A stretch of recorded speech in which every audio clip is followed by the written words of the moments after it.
Excel Techno School, Guruvayanakere, Venur. Admission open now. ಇನ್ನು ಇಸ್ರೇಲ್ನ ಡಿಮೋನಾ ಮೇಲೆ ಇರಾನ್ ಬ್ಯಾಲಿಸ್ಟಿಕ್ ಕ್ಷಿಪಣಿಯ ದಾಳಿಯನ್ನ ಮಾಡಿದೆ. ಈ ಡಿಮೋನಾ ಯಾಕೆ ಇಂಪಾರ್ಟೆಂಟ್ ಅಂತಂದ್ರೆ ಇಲ್ಲಿ ಇಸ್ರೇಲ್ನ ಪರಮಾಣು ರಿಯಾಕ್ಟರ್ ಇದೆ. ಸೊ ಈ ಜಾಗದ ಮೇಲೇನೆ ಈಗ ಇರಾನ್ ದಾಳಿಯನ್ನ ಮಾಡಿರುವಂಥದ್ದು. ಸುಮಾರು 40,000 ನಿವಾಸಿಗಳು ಈ ನಗರದಲ್ಲಿ ವಾಸವಿದ್ದಾರೆ. ಸೊ ಇಂಥ ಪ್ರದೇಶವನ್ನೇ ಅಂದ್ರೆ ಒಂದು ಕಡೆ ನ್ಯೂಕ್ಲಿಯರ್ ಪ್ರೋಗ್ರಾಮ್, ಮಗದೊಂದು ಕಡೆಯಲ್ಲಿ ಜನವಸತಿ ಪ್ರದೇಶ, ಎರಡೂ ಈ ಒಂದು ಪ್ರದೇಶ ಹೊಂದಿರೋದ್ರಿಂದ ಇಸ್ರೇಲ್ನ ಡಿಮೋನಾ ನಗರ ಇದನ್ನು ಗುರಿಯಾಗಿಸಿಕೊಂಡು ಇರಾನ್ ಇವತ್ತು ದಾಳಿಯನ್ನು ಮಾಡಿದೆ. ಸೊ ಇರಾನ್ ಕ್ಷಿಪಣಿ ದಾಳಿಗೆ ಸುಮಾರು 80 ಮಂದಿ ಡಿಮೋನಾ ನಗರದಲ್ಲಿ ಸಾವನ್ನಪ್ಪಿದ್ದಾರೆ ಅನ್ನುವಂಥ ಮಾಹಿತಿ ಲಭ್ಯವಾಗ್ತಾ ಇದೆ.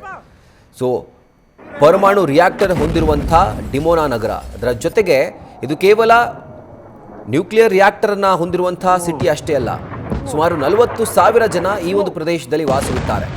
ಸೊ ಇಂಥ ಒಂದು ನಗರವನ್ನು ಗುರಿಯಾಗಿಸ್ಕೊಂಡು ಬ್ಯಾಲಿಸ್ಟಿಕ್ ಕ್ಷಿಪಣಿ ದಾಳಿಯನ್ನು ಇವತ್ತು ಇರಾನ್ ಮಾಡಿದೆ. ಸೊ ಆ ಒಂದು ವಿಜುವಲ್ಸನ್ನು ಕೂಡ ಗಮನಿಸ್ತಾ ಇದ್ದೀರಿ, ಯಾವ ರೀತಿಯಾಗಿ ಆಕಾಶದಿಂದ ತೂರಿ ಬಂದು ಅದು ಸ್ಫೋಟವಾಗುತ್ತೆ ಅನ್ನೋದನ್ನು. ಸೊ ಇದು ಇರಾನ್ನ ಬ್ಯಾಲಿಸ್ಟಿಕ್ ಕ್ಷಿಪಣಿಗಳ ಒಂದು ಪರಿಣಾಮ. ಯಾವ ರೀತಿಯಾಗಿ ಒಂದು ಧ್ವಂಸವನ್ನು ಇಸ್ರೇಲ್ನ ಟೆಲ್ ಅವೀವ್ ಆಗಿರ್ಬೋದು, ಅರಾದ್ ಆಗಿರ್ಬೋದು, ಅಥವಾ ಡಿಮೋನಾ ನಗರ ಆಗಿರ್ಬೋದು, ಈ ಎಲ್ಲ ನಗರಗಳ ಮೇಲೆ ತನ್ನ ಕ್ಷಿಪಣಿಗಳನ್ನು ತೂರಿಬಿಟ್ಟು ಅಲ್ಲಿ ಹಾನಿಗೆ ಇರಾನ್ ಕಾರಣವಾಗಿದೆ. ಅಲ್ಲಿ ಪ್ರದೇಶಗಳೇ ಧ್ವಂಸವಾಗಿದ್ದಾವೆ. ಆ್ಯಂಡ್ ಮನೆಯಲ್ಲಿ ಕೂತ್ಕೊಂಡು ಊಟ ಮಾಡ್ತಿದ್ದವರು, ಟಿ ವಿ ನೋಡ್ತಿದ್ದವರು, ಅವ್ರಿಗೂ ಕೂಡ ಈ ಒಂದು ದಾಳಿ ಒಂದು ರೀತಿಯಾಗಿ ಶಾಕ್. ತತ್ಕ್ಷಣಕ್ಕೆ ತೋರಿ ಬಂದಂಥ ಮಿಸೈಲ್ನಿಂದ ಒಂದು ಭೀಕರ ಧ್ವಂಸ ಏರ್ಪಟ್ಟಿರುವಂಥದ್ದು. ಆ್ಯಂಡ್ ಅದರ ವಿಜುವಲ್ಸನ್ನು ಕೂಡ ಗಮನಿಸ್ತಾ ಇದ್ದೀರಿ. ಇಸ್ರೇಲ್ನ ಪ್ರಮುಖ ನಗರಗಳನ್ನು ಗುರಿಯಾಗಿಸಿಕೊಂಡು ಇರಾನ್ ಬ್ಯಾಲಿಸ್ಟಿಕ್ ಕ್ಷಿಪಣಿ ದಾಳಿಯನ್ನು ಮಾಡಿರುವಂಥದ್ದು. ಒಂದು ಕಡೆ ಟೆಲ್ ಅವೀವ್, ಮಗದೊಂದು ಕಡೆಯಲ್ಲಿ ಡಿಮೋನಾ ನಗರ, ಅದರ ಜೊತೆಗೆ ಅರಾದ್ ನಗರ. ಈ 3 ಸಿಟಿಗಳ ಮೇಲೆ ಇರಾನ್ ಇವತ್ತು ದಾಳಿಯನ್ನು ಮಾಡಿದೆ.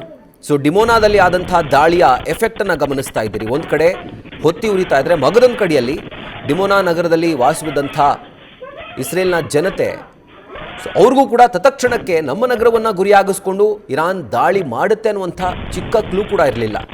ಬಟ್ ಆ ದಾಳಿಯಲ್ಲಿ ಅವರ ಮನೆಯ ಕಿಟಕಿ ಎಲ್ಲವೂ ಕೂಡ ಸಂಪೂರ್ಣವಾಗಿ ಛಿದ್ರವಾಗಿರುವಂಥ ಇದು ವಿಜುವಲ್ಸನ್ನು ಗಮನಿಸ್ತಾ ಇದ್ದೀವಿ. ಇದು ಮನೆ ಒಳಗಡೆ ಇದ್ದಂಥ CCTV ದೃಶ್ಯ. ಇದು ಮನೆಯ ಒಳಗಡೆ ಅಳವಡಿಕೆ ಮಾಡಲಾಗಿದ್ದಂಥ CCTVಯ ವಿಜುವಲ್ಸ್ ಅದು. ಸೊ ಯಾವ ರೀತಿಯಾಗಿ ಆ ಮನೆಯ ಕಿಟಕಿ ಎಂಟೈರ್ ಫ್ರೇಮ್ ತೂರಿ ಬರುತ್ತೆ ಅಂತ ನೋಡಿ. ಸೊ ಒಂದು ಭೀಕರ ದಾಳಿಯನ್ನು ಇವತ್ತು ಇರಾನ್ ಇಸ್ರೇಲ್ ಮೇಲೆ ಮಾಡಿದೆ. ನ್ಯೂಸ್ ಫಸ್ಟ್, ನಿರ್ಭೀತಿಯಿಂದ ನಿಮ್ಮ ಪರವಾಗಿ.